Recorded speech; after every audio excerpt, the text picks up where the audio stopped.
Nesse vídeo eu vou te mostrar como funciona a estrutura real de uma esteira de lead para captação de crédito. Do momento que o lead clica no anúncio até o fechamento da reunião com o especialista.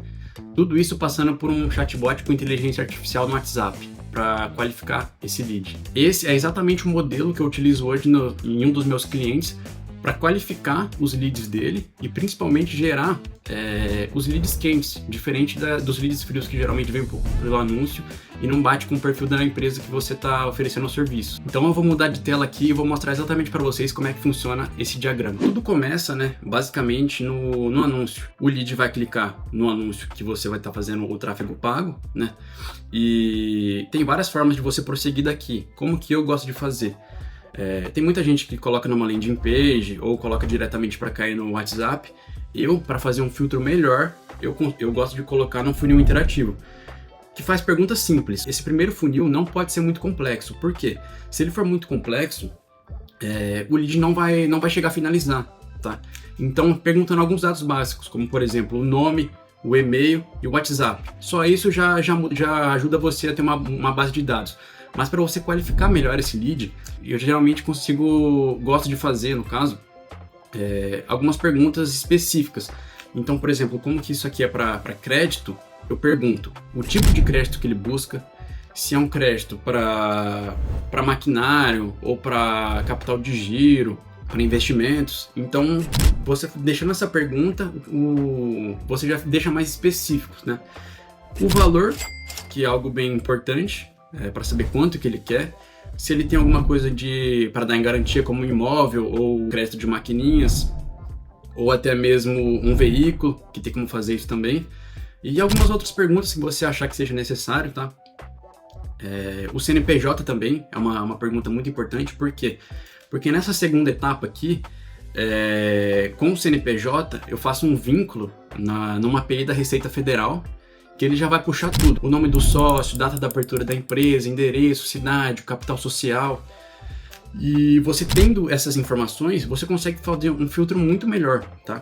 Principalmente quando se trata de crédito, oferecer crédito para as outras empresas, correspondentes bancários. Tem muitos crivos. Hoje, a maioria dos bancos não oferece crédito para empresas que não são ativas, que têm menos de 2 anos, tá?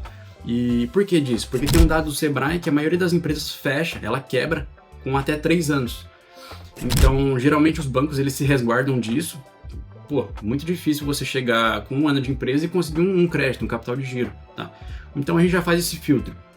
A empresa tem mais de 2 anos? Se sim, é o crivo mínimo para fazer a liberação desse crédito. Se ela não tem, aí a gente tem que olhar com mais atenção, ver se o sócio tem outra empresa, se ele tem algum imóvel maior em garantia, se dá para fazer na pessoa física. Passado disso, a gente faz uma outra análise. Esse cliente é MEI? O que é MEI? É microempreendedor individual. Por que a gente faz isso? Porque é totalmente diferente. O MEI só pode faturar até mais ou menos uns 80 mil no ano. E você comparar uma empresa que fatura 80 mil com uma empresa que fatura 1 milhão no ano, são coisas totalmente diferentes. A capacidade da empresa que consegue faturar 1 milhão é muito maior de captar um crédito maior. Então por isso que a gente tem que fazer essa diferenciação. Se o lead não é MEI, então ele é classificado como grande crédito. Se ele é MEI, aí seria o microcrédito, que são créditos pequenos, tipo 10 mil reais, 15 mil, 20 mil. Quando ele tem um porte maior de empresa, aí já consegue mais, 200 mil, 300, 500, 1 milhão, 5 milhões. Tudo isso aqui a gente vai direcionar e salvar em um banco de dados.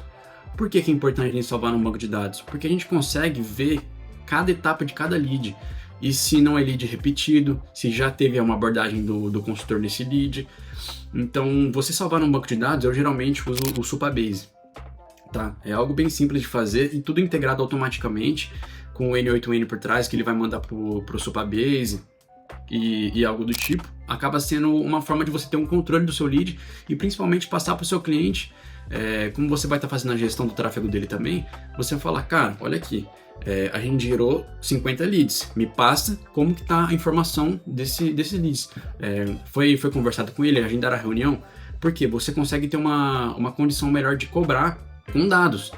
Porque se você não tem isso aqui, como que você vai provar? Cara, entrou tantos leads no seu funil, como que tá o andamento? entendeu?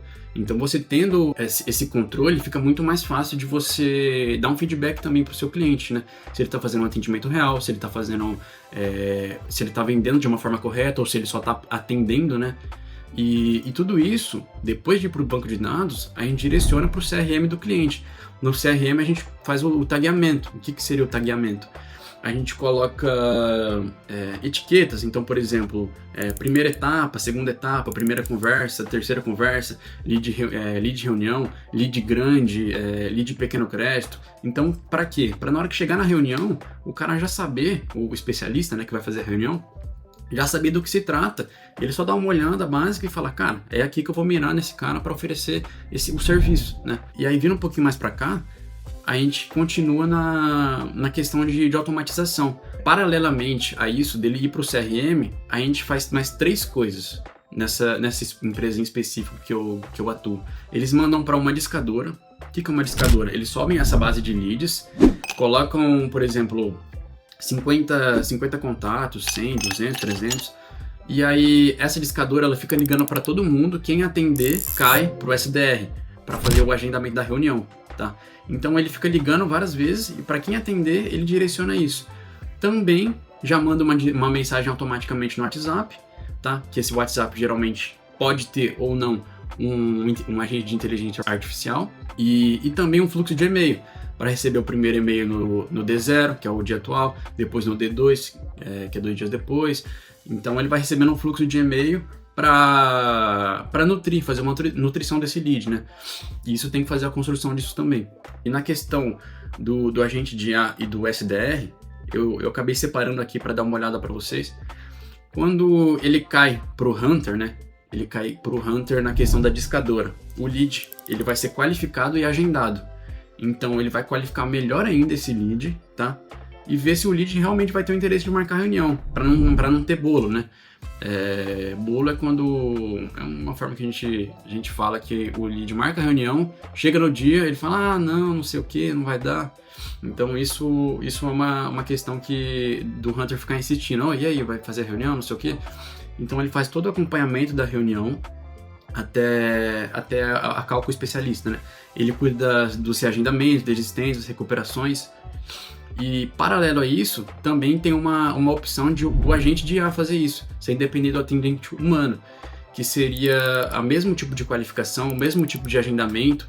Então o agente de IA já vai solicitar uma data para o lead fazer essa reunião, e aí já vai marcar no Calendar, que é um site de agendamento de reuniões, ou até mesmo no Google, tá? No Google Agenda. Mas geralmente esse cliente que eu falo, ele usa o Calendar. E aí ele vai fazer a nutrição também, disparar várias mensagens até concluir essa abordagem, né? Feito tudo isso, vai ter a primeira reunião com o especialista de crédito, que aí vai de fato atender um lead quente, que já sabe o que quer, se ele tem imóvel em garantia, se ele quanto que ele quer de valor, se ele consegue isso, quais os dados da empresa dele. Então percebe que é muito mais informação que o especialista vai ter do que simplesmente você pegar um anúncio do tráfego pago e direcionar para o WhatsApp dele, entende? Então fazendo dessa maneira, olha a quantidade de informação enriquecedora que ele vai ter, tá? Então basicamente esse é o funil que eu queria mostrar para vocês. Esse vídeo é um pouco rápido, né?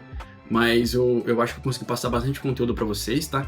E esse modelo, eu gosto dele porque ele economiza tempo, tá? Ele é tudo no automático, ajuda o cliente a vender mais, com mais qualidade, mais assertividade, enquanto muita gente depende das coisas manuais, de pega o lead, preenche na planilha, isso aqui é tudo no automático, economiza muito tempo pro cara. E com isso a estrutura roda sozinha, né? E também ela consegue aprender com os dados. Você vai tendo mais informações, vai vendo o que tá dando certo, o que tá dando errado, e você vai mexendo nisso. Essa área do Growth Marketing é uma área muito boa, porque você literalmente faz o seu cliente vender mais, estruturando funil de venda para ele, automações, vendas, CRM, técnicas de vendas principalmente, né? Mas uma coisa que eu queria falar aqui, esquece isso que o pessoal fala, de que é fácil. Esquece essa ideia de você ganhar muito dinheiro no marketing digital sem fazer nada. Você fazendo um afiliadinho lá e que você vai enriquecer. O pessoal que fala isso, ele quer vender o curso dele para vocês. Você fazendo um afiliado, você pode tirar um dinheiro? Claro, você vai tirar R$1.000, R$1.500, dedicando muito tempo para isso. E isso não constrói empresa, tá? Isso daí você vai ficar refém disso e não vai construir de fato o que você quer. Pode até ser bom no começo para você aprender a criar esses funis e você aprender o tráfego pago, tá? Mas, cara, não é isso que vai te gerar um bom trabalho, um bom emprego, tá? Se você quer fazer dinheiro de verdade, você precisa construir uma empresa. Aos poucos, leva tempo, leva muito tempo para você construir uma empresa. Você precisa de processos, você precisa de ajuda de outras pessoas, você não vai conseguir construir algo sozinho, tá? Melhoria contínua e estudar. Então, é um aglomerado de coisas. É muito difícil você conseguir crescer sem a ajuda de alguém. E você não precisa saber de tudo não, cara. Se você manja de criar funil de vendas, mas não manja do tráfego pago, pede ajuda de alguém que saiba fazer o tráfego pago. É claro que essa pessoa, você vai ter que remunerar ela, mas tenta achar algum parceiro que fique viável para os dois. Alguém que esteja começando agora, igual você, que aí vocês conseguem dividir o valor. Vamos supor, vocês cobram R$2.000 mensais para algum lugar, para ele vocês dividem meio a meio, ou acha alguém que cobra R$800, aí você fica com um pouco mais, sabe? E isso eu acho que eu vejo muito potencial, porque o meu diferencial é esse, é combinar o tráfego pago com o funil de vendas com automação com IA. Geralmente cada empresa faz separado, ou só faz o tráfego pago, ou só monta um funil, ou só faz um agente de IA. Você combinando essas três operações, na minha visão é uma coisa muito, muito poderosa, né, para esse ramo. E é isso que sustenta o crescimento, você oferecer um serviço de fato. E não vai com essa ideia de, vou pegar 15 clientes, vou pegar 30 clientes. Cara, você não vai conseguir fazer isso sozinho. Primeiro, coloca sua meta, vou ter um cliente. Atende bem esse um cliente. Ah, mas ele tá pagando pouco. Mas atende bem esse cara, porque os próximos você vai dominar mais. Você tem que botar na sua cabeça que você vai oferecer serviço, você vai trabalhar com essa empresa. Não é... Se você tá com a mentalidade de você vai só prestar o serviço para ele, fazer rapidão, subir os anúncios e tchau, isso daí não é prestar um serviço de qualidade, tá? O que seria prestar um serviço de qualidade na minha visão? No começo, tenha 4, 5 bons clientes, fique com 5 bons clientes por muito tempo, para você dominar essa área, atender bem eles. Aí depois você começa a contratar outras pessoas para começar a delegar. Mas a princípio, foca em ter esses 4 bons clientes que vão te pagar bem, tá? Ao invés de 15 picadinhos que vão dar pouco valor de retorno para você. Bom, era um pouco disso que eu queria trazer para você. Se você quer entender como montar esse tipo de funil, outros exemplos, seja para vendas, para o seu negócio, para captação de leads de investimentos, ou de painéis solares, ou centro automotivos, que são outros ramos que eu já atendi também, se inscreve aqui e me acompanha. Deixa seu like se você gostou desse vídeo e muito obrigado pela sua atenção. Até o próximo vídeo. Valeu!